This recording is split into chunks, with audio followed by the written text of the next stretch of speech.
السلام علیکم ورحمۃ اللہ وبرکاتہ۔ محترم حضرات، امید ہے کہ سب خیریت سے ہوں گے۔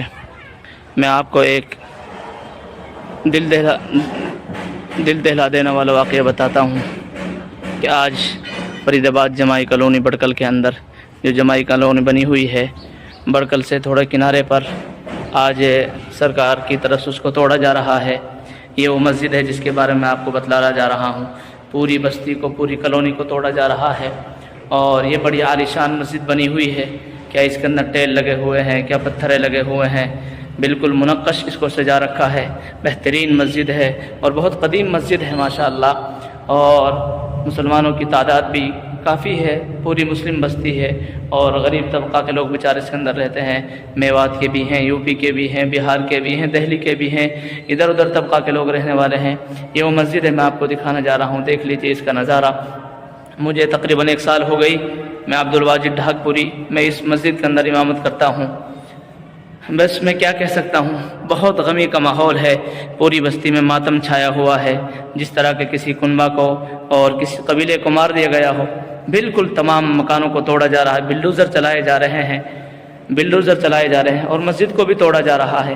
بس ان قریب مسجد کا بھی نمبر آنے والا ہے۔ اللہ سے دعا کریں اللہ تعالیٰ خیر و عافیت کا معاملہ رکھے، اور اللہ تبارک و تعالیٰ اس مسجد کی اور تمام مساجد اور مدارس کی حفاظت فرمائے۔ حقیقت بات یہ ہے کہ مسلمانوں پر بہت سخت تکلیفیں اور مصیبتیں آ رہی ہیں۔ یہ ہماری ہی وجوہات ہیں کہ ہم نے اپنے آپ کو گناہوں سے نہیں بچایا، اللہ کی اطاعت اور فرمانبرداری نہیں کی۔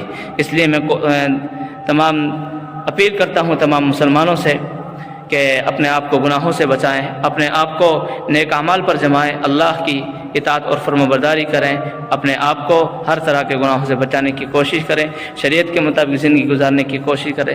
دیکھو کیا عالیشان مسجد ہے، کیا بہترین مسجد ہے۔ حقیقت بات یہ ہے کہ بھائیو، واللہ العظیم مجھے اس بات کی پرواہ نہیں کہ میں یہاں سے ہٹ جاؤں گا، واللہ العظیم مجھے نہیں، میں تو یہاں سے جہاں چاہے چلا جاؤں گا، جگہ مل جائیں گی۔ لیکن درد اور افسوس اس بات کا ہے کہ مسجد ٹوٹ جائے گی، جہاں کافی سالوں سے عبادت ہوا کرتی تھی، لوگ اللہ کے سامنے سجدہ ریز ہوا کرتے تھے، قرآن کی تلاوت، اللہ کا ذکر ہوا کرتا تھا، اس مسجد میں دینی باتیں ہوا کرتی تھی۔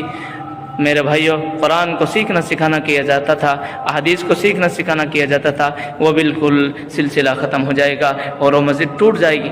بڑا افسوس ہے، بڑا غم ہے ساری بستی والوں کو، خاص طور سے